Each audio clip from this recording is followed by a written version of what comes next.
if the primary physician is going to give an order to admit to hospice, those medical records get sent over to the hospice agency and reviewed.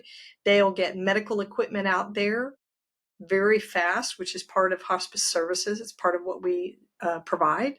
Like And a they can get hospital bed, a like, bed, yes, oxygen, yes. a wheelchair, a Hoyer lift, all of the things like that to support a patient's quality of life and mobility in the house. They can do all of that, and a lot of times that will happen in 24 hours. If the person's in the hospital and not expected to go home for a couple of days, they'll do it within that window.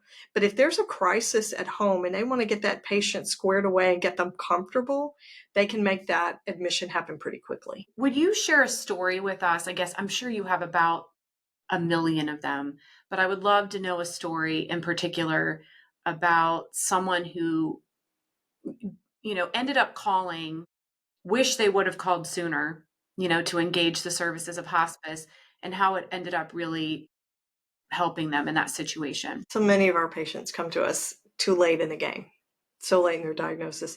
Over 50% of them die within 2 weeks. I think it's 18 days, which isn't much. So those are weeks and months of support that hospice teams could have provided that the caregiver didn't get and the patient didn't get. That is a crazy statistic that you just shared. I mean, Yeah. crazy. Just But right it there goes back alone. to this fear of hospice equals death. There's no hope in hospice. I would tell you that's absolutely not true. Hospice is a lot about living, a little bit about death because that's part of what we do. We speak that language, but it's all about living and how well can you live until you get to the end of your life.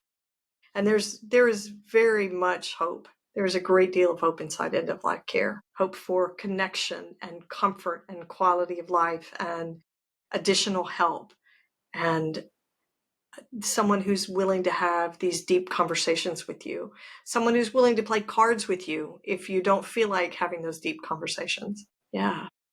That's just, I couldn't agree more with you. And I absolutely know that people called way too late. So that's one message we really want to hone in on today is that just call, right? You can always say no to the service, after you meet with them Right. and you do it, you could say no, but you could say yes, and you could get a longer period of time that you're going to get this support.